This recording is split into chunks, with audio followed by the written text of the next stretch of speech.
Andrew, I want to have you talk about another one of the issues Easy raised, which is this idea of sort of what our skills map is internally. And again, we sort of historically internally we've had server people and OS people, and you have your storage architects, and then you have your network people, and clearly the cloud entails some revision of that skills map in the organization.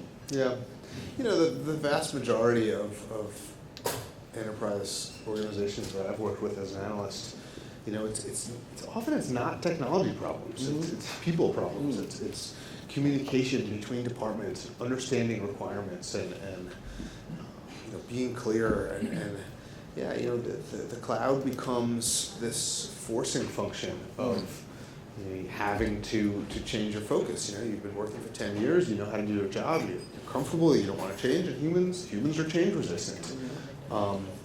And so you think about, I've got my department, this is what I focus on, and I don't want to have to cooperate with this other guy to make a decision, and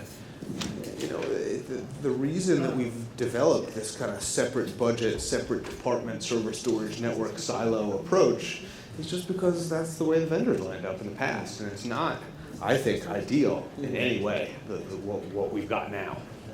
And the cloud can really end up being a forcing function to make everybody look at the big picture. Look at the service. What that's is the being workload delivered, that we're delivering? Right. Instead of rather than I'm giving a server and it's fast and I have no idea what it does for the business.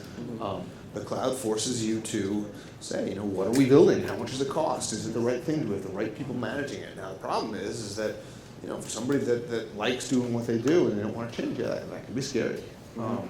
But again, you go back to what I took from Ray's thing. That percentage of Fortune 500 companies are failing. So I've seen tremendous inefficiencies in IT, in big companies that I trust, that I know, big brands. And in some ways, we talked about this before. Cloud might not be the only way to address those silos and deal with those communication issues, budget issues, but it certainly is a way to kind of wipe the slate clean and start over and build it the way it ought to be built, rather than the way it's always been built. The cloud provides a good opportunity for companies to change a number of things in the company that need to run better. It's a good opportunity to transition, and not only transition to the cloud, but transition processes and things that have needed to be fixed for many years. And it's a good transition opportunity.